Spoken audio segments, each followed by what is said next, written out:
Prošli vikend prijateljica i ja smo odlučili posjetiti glavni grad Puerto Rika, San Juan, i to nismo poželile. Puerto Rico, kao i njegov glavni grad San Juan, imaju bogatu i raznoliku povijest koja spaja domorodačke korijene, španjolsko kolonijalno razdoblje i moderni američki utjecaj. Prije dolaska Europljana, otok je bio nastanjen narodom Taino, koji su živjeli od poljoprivrede, ribolova i lokalnih zanata. Otok su nazivali Boriken, ime koje se i danas koristi kao simbol puertorikanskog identiteta. 1493. godine Kristofer Kolumbo dolazi na otok tijekom svog drugog putovanja. Ubrzo nakon toga počinje španjolska kolonizacija. Španjolci su izgradili snažan obrambeni sustav jer je otok bio strateški važna točka na ulazu u Karipsko more.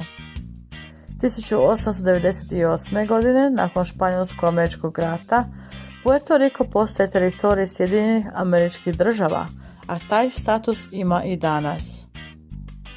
Stanovnici Puerto Rika su američki državljani, ali otok nema pravo glasa na predsjedničkim izborima i nemaju punopravnog predstavnika u Kongresu.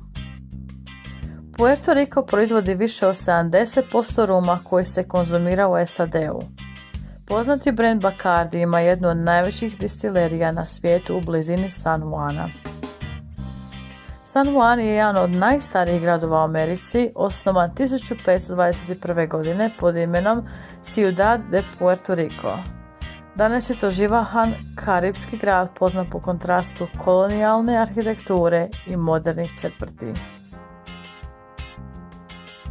Puerto Rico ima jedne od najljepših plaža Kariba, uključujući Playa Flamenco na otoku Culebra. Da li ste znali da je Puerto Rico dom poznatog glazbenog žanra reggaeton, a svjetski izvođači poput Daddy Yankee-a, Bad Bunny-a i Don Omara potječu odavde. Iako mali teritorij, Puerto Rico ima izuzetno bogatu gastronomsku tradiciju s jelima kao što su mofongo, arroz con gandules i lechon asado. San Juan je jedan od rijetkih gradova na obje Amerike koji je imao cjelokupni sustav obrambenih zidina. Zidine su bile toliko čvrste da su postale gotovo neprobojne i izdržale stoljeće ratova i napada. Puerto Rico je bio ključna točka u prvoj organiziranoj transatlantskoj ruti između Amerike i Španjolske. San Juan je bio jedna od glavnih luka za slanje pošte i zlata u Europu. Prijateljica i ja smo uživali u istraživanju San Juana, kupanju na lokalnoj